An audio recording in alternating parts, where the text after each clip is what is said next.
I arrive deliberately, not because I was summoned, because I decided. The door closes behind me and the sound settles into the room, clean and final. It draws a line.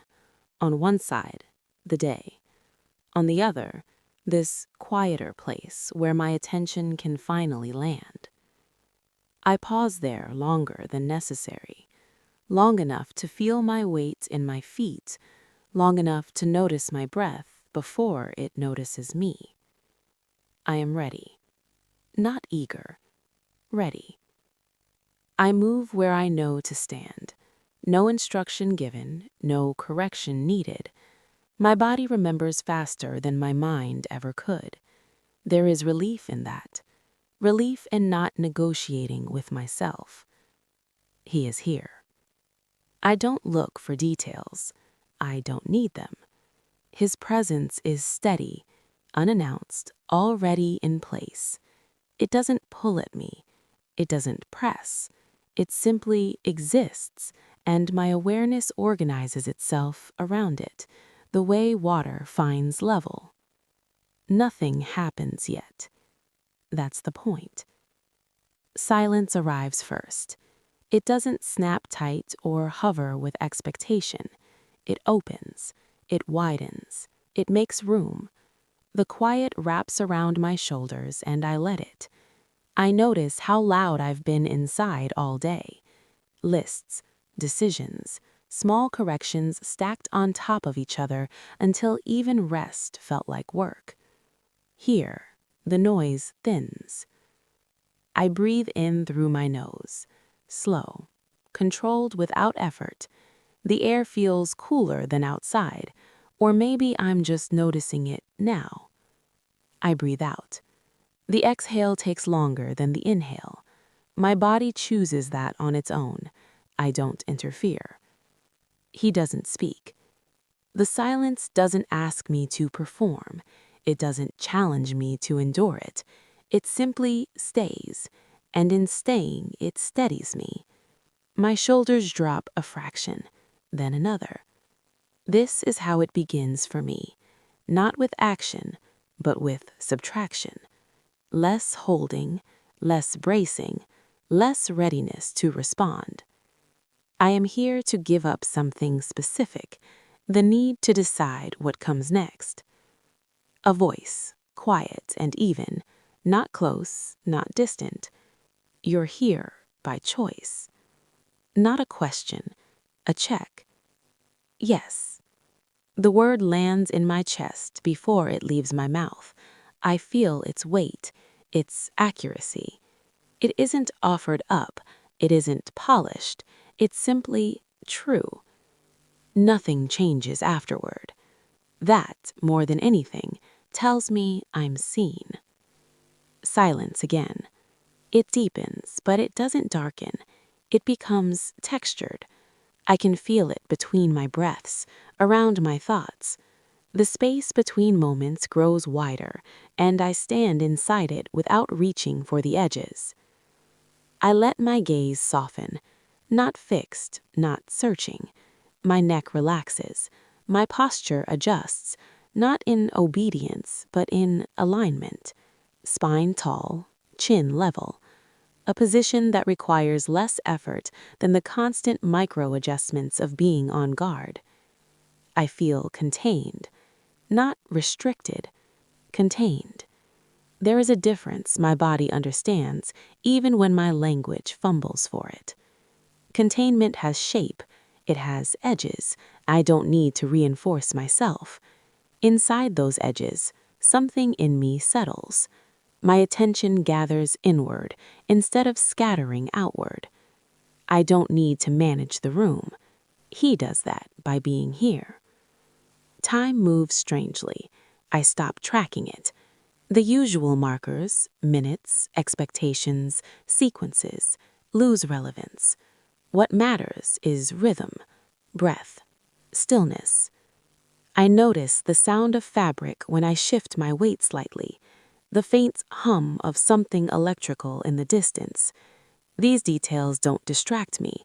They anchor me. I am present in my body in a way that feels rare and uncomplicated.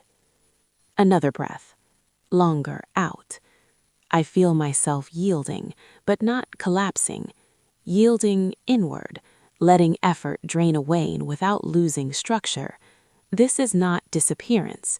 This is precision. I don't wonder what he wants. That question belongs to another version of me. Here, I attend. I listen for tone, not instruction, for pacing, not outcome. His restraint fills the room more fully than movement ever could. It tells me I am not being rushed toward anything, that I will not be taken past myself. That knowledge lets me soften further. My hands rest where they are, still, available, not offering, not hiding, just present. My jaw unclenches. I didn't realize it was tight. The silence stretches again. I welcome it. This quiet regulates me. It slows the internal spin. It gives my nervous system something solid to lean against. I feel my heartbeat steady, each pulse less insistent than the last.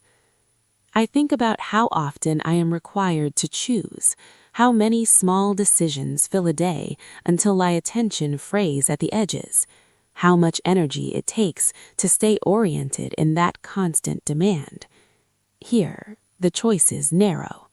Stand, breathe, listen. That simplicity doesn't diminish me, it clarifies me.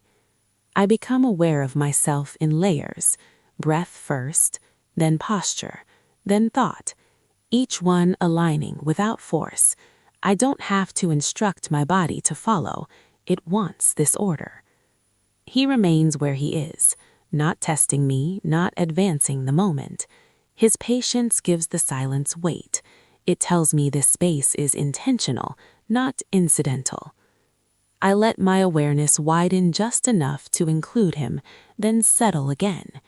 There is comfort in knowing where the boundary is, where I end, where his presence begins. Inside that line, I am free to let go.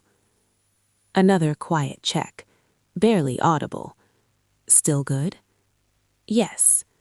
This time, the word feels different, not heavier, but steadier, less about confirmation, more about continuation. I feel myself sink into it. I don't need to perform my submission.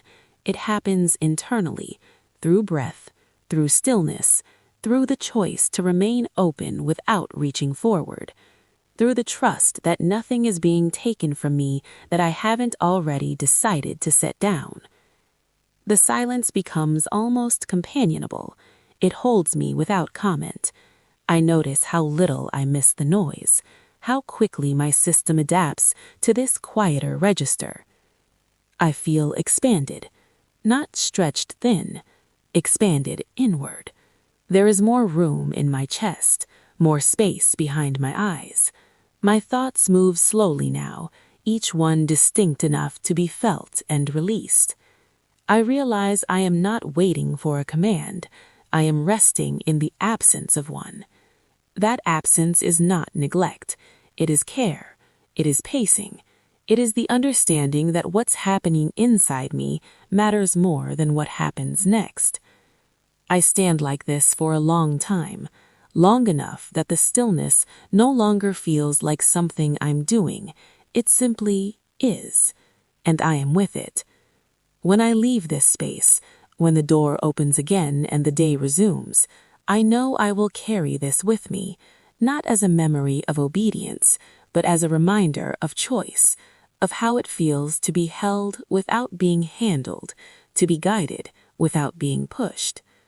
In the space between commands, I find myself whole, quiet, grounded, and unmistakably present.